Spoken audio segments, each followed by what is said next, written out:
The story of creation. Genesis chapter 2. Thus the heavens and the earth and all the host of them were finished.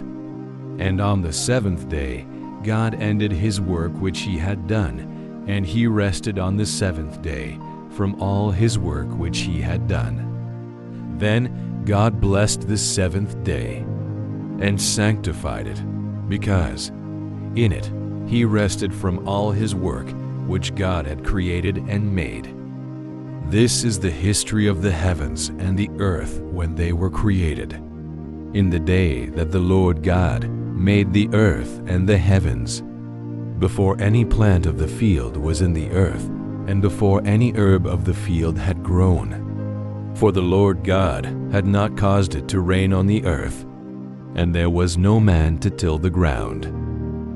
But a mist went up from the earth and watered the whole face of the ground.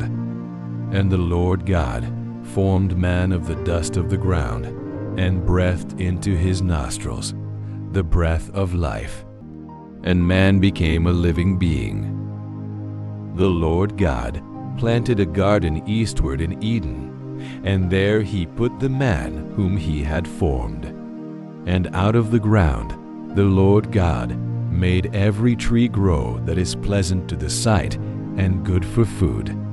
The tree of life was also in the midst of the garden, and the tree of the knowledge of good and evil. Now a river went out of Eden to water the garden, and from there it parted and became 4 riverheads. The name of the first is Pishon. It is the one which skirts the whole land of Havilah, where there is gold, and the gold of that land is good. Bdellium and the onyx stone are there. The name of the second river is Gihon. It is the one which goes around the whole land of Cush. The name of the third river is Hiddekel. It is the one which goes toward the east of Assyria. The fourth river is the Euphrates. Then the Lord God took the man and put him in the Garden of Eden to tend and keep it. And the Lord God commanded the man, saying, Of every tree of the garden you may freely eat, but of the tree of the knowledge of good and evil you shall not eat. For in the day that you eat of it, you shall surely die. And the Lord God said, It is not good that man should be alone.